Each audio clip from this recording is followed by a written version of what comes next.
Hi, my name is Richard Marble from Washington, D.C., and my question has to do with the intrinsic value of Berkshire Hathaway.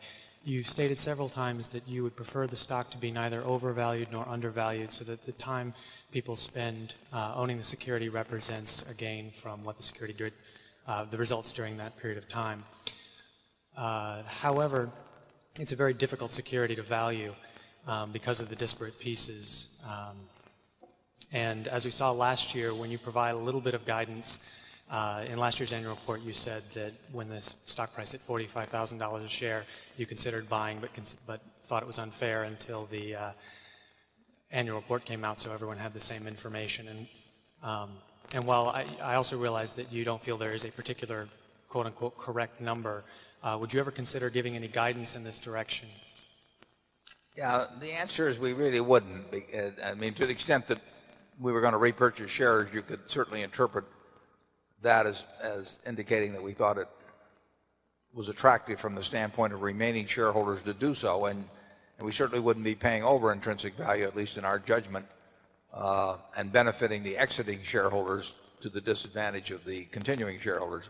So you might draw that conclusion at that point. But other than that, we would prefer Berkshire shares to fluctuate far less than they do, because we would like ideally, we would like the experience of every investor during the time they held the shares to be exactly proportionate to the progress or lack thereof of the business.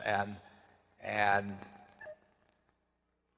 I think we've come over the years reasonably close to that compared to most companies, but the nature of markets is such that reasonably close is probably as good as it's going to get. We don't know the exact intrinsic value of Berkshire, obviously, and if you looked at the figures, if we'd written down secret figures ever since 1965, some of them would look silly now in terms of what has actually transpired. But we try to give you. I think Berkshire is easier to value than most businesses, actually, because we give you all the information that at least is important to us in valuing it. And then the biggest judgment you have to make is how well capital will be deployed in the future. Because it's relatively easy to figure out the present value of most of our businesses. But the question becomes, what do we do with the money as it comes in? And that will have a huge impact on the value 10 years from now. And that will depend a lot on the environment in which we operate over the next 10 years. There'll be a lot of luck in it. I think there's a reasonable chance of good luck, but who knows?